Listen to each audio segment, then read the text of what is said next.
UP समेत 5 राज्यों में चुनावी बिगुल बज चुका है। महंगाई के अलावा रोजगार एक बड़ा मुद्दा बन सकता है। इस बीच रोजगार पर एक रिपोर्ट आई है जिससे पता चलता है कि यूपी में पिछले 5 साल में बेरोजगारी बढ़ी है। वैसे यही हाल पंजाब, गोवा और उत्तराखंड का भी है, लेकिन सबसे बड़ी आबादी वाला राज्य होने के कारण यूपी में इसका महत्व ज्यादा है। यह रिपोर्ट बताती है कि यूपी में हालत यह है कि 100 में से सिर्फ 32 लोगों के पास रोजगार है। ये 100 वो लोग हैं जो काम करते हैं या काम करना चाहते हैं और वर्किंग एज पॉपुलेशन के दायरे में आते हैं।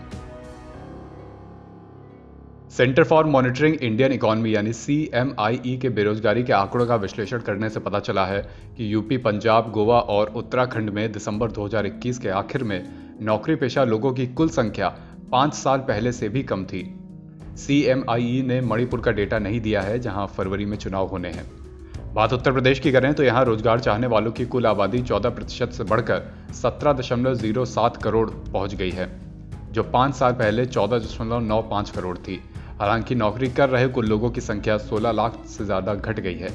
इसका नतीजा ये हुआ कि यूपी में रोजगार दर यानी रोजगार पाए कुल लोगों की संख्या और काम चाहने वाले लोगों की आबादी का प्रतिशत दिसंबर 2016 के 38.8% से बढ़कर दिसंबर 2021 में 32.8% पर आ गया है।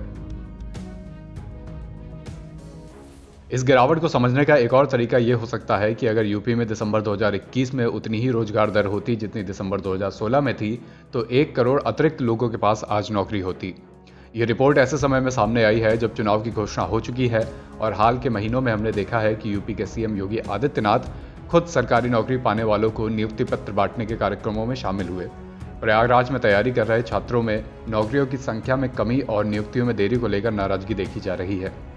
पिछले साल दिसंबर के महीने में पहले हफ्ते में CM योगी ने खुले मंच से नौकरियों की चर्चा की थी। उन्होंने ये कहकर सपा की पिछली सरकार पर निशाना साधा था कि उनके समय में कोई नई नौकरियां नहीं दी गईं, जबकि बीजेपी के 4.5 साल के कार्यकाल में 4.5 लाख नौकरियां दी गईं और अब कोई भी सवाल नहीं उठा सकता।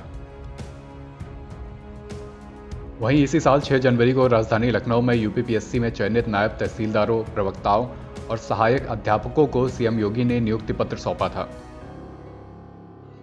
देश भर में रोजगार की तस्वीर देखें तो चारों राज्य राष्ट्रीय औसत से नीचे हैं। देश में भी लेबर फोर्स पार्टिसिपेशन रेट यानी LFPR यानी कि रोजगार चाहने वालों के बढ़ने की दर और रोजगार दर पिछले 5 वर्षों में तेजी से गिरी है। दिसंबर 2016 और दिसंबर 2021 के बीच भारत का LFPR 46% से 40% पर आ गया और रोजगार दर 43% से 37% पर फिसल गई।